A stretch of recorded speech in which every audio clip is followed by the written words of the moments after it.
सुबह के 4:30 थे।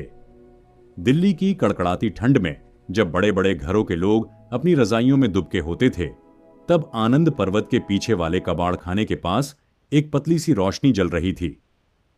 यह रोशनी किसी बल्ब की नहीं, बल्कि एक छोटी सी टॉर्च की थी, जिसे 16 साल के आर्यन ने अपने दांतों के बीच दबा रखा था। आर्यन के हाथ काले ग्रीस और इंजन ऑयल से सने हुए थे। उसके सामने एक पुरानी जंग लगी जनरेटर की मोटर खुली पड़ी थी। आर्यन उसे ठीक नहीं कर रहा था, वह उसे महसूस कर रहा था। उसके पास कोई डिग्री नहीं थी, स्कूल भी उसने 5वीं तक ही देखा था, लेकिन जब वह किसी मशीन पर हाथ रखता तो उसे उसकी खराबी किसी डॉक्टर की तरह महसूस होने लगती थी। कबाड़ खाने के मालिक बूढ़े रहीम चाचा हमेशा कहते थे, आर्यन तू इंसान नहीं है, तू लोहे का जादूगर है। शहर के दूसरी तरफ दिल्ली मेट्रो के फेज 4 का काम चल रहा था। वहां का माहौल बहुत तनावपूर्ण था।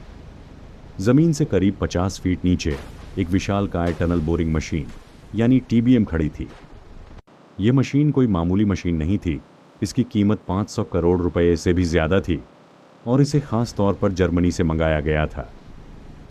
यह मशीन पिछले 48 घंटों से बंद पड़ी थी। देश के सबसे बड़े इंजीनियर, जो बड़े बड़े विदेशी विश्वविद्यालयों से पढ़कर आए थे, अपने लैपटॉप और टैबलेट लेकर मशीन के चारों ओर चक्कर काट रहे थे। सेंसर कुछ नहीं बता रहे थे, सॉफ्टवेयर कह रहा था कि सब ठीक है, लेकिन जैसे ही स्टार्ट बटन दबाया जाता, एक भयानक घरघराहट होती और मशीन बंद हो जाती। प्रोजेक्ट मैनेजर विक्रम खन्ना के माथे पर पसीना था। उनकी कंपनी ने इस प्रोजेक्ट के लिए अपनी पूरी साख दांव पर लगा दी थी। अगर यह मशीन अगले 24 घंटों में चालू नहीं हुई तो ऊपर की सड़क धंस सकती थी और करोड़ों का नुकसान होने के साथ साथ सैकड़ों लोगों की जान को भी खतरा था। विक्रम ने गुस्से में अपना हेलमेट जमीन पर पटक दिया और चिल्लाया, क्या हमारे देश में एक भी ऐसा इंसान नहीं है जो इस लोहे के ढेर को हिला सके?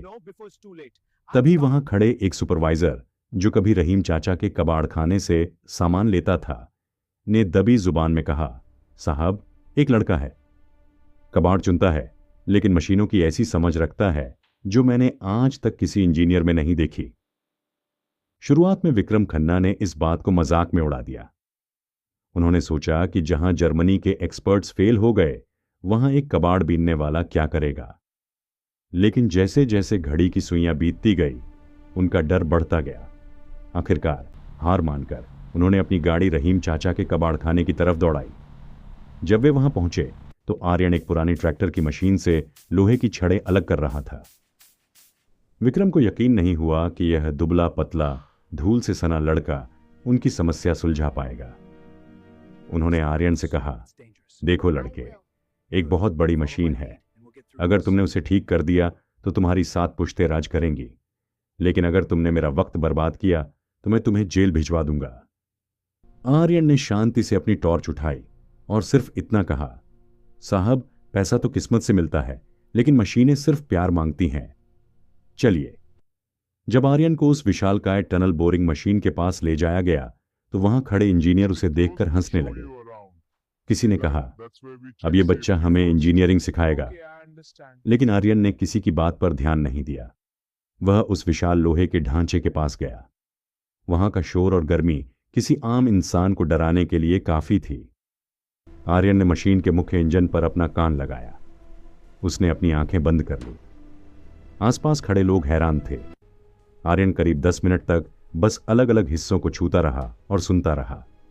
अचानक वह मशीन के सबसे निचले और गंदे हिस्से की तरफ इशारा करते हुए बोला, साहब, इस मशीन का दिल सही धड़क रहा है, लेकिन इसके फेफड़ों में कंकड़ फंस गया है।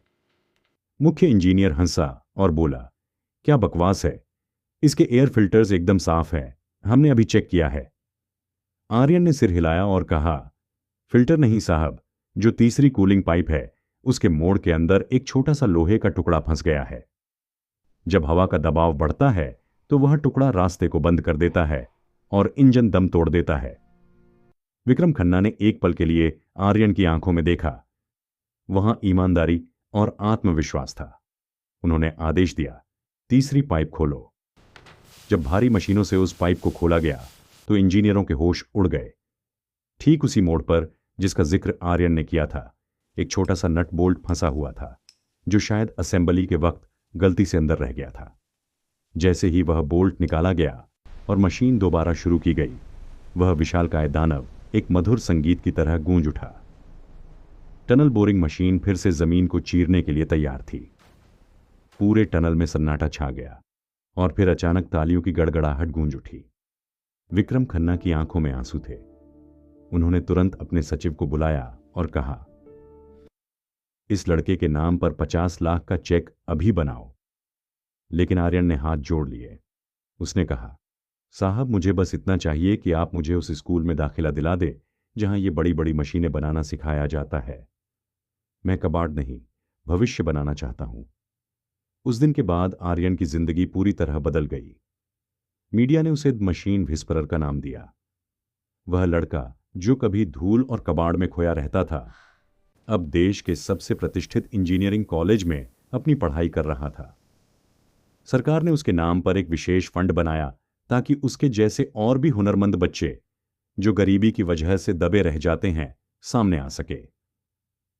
आर्यन आज भी मशीनों की आवाज सुनता है, लेकिन अब वह सिर्फ उन्हें ठीक नहीं करता, बल्कि नए भारत के लिए ऐसी मशीनें बनाने का सपना देखता है जो कभी रुके नहीं।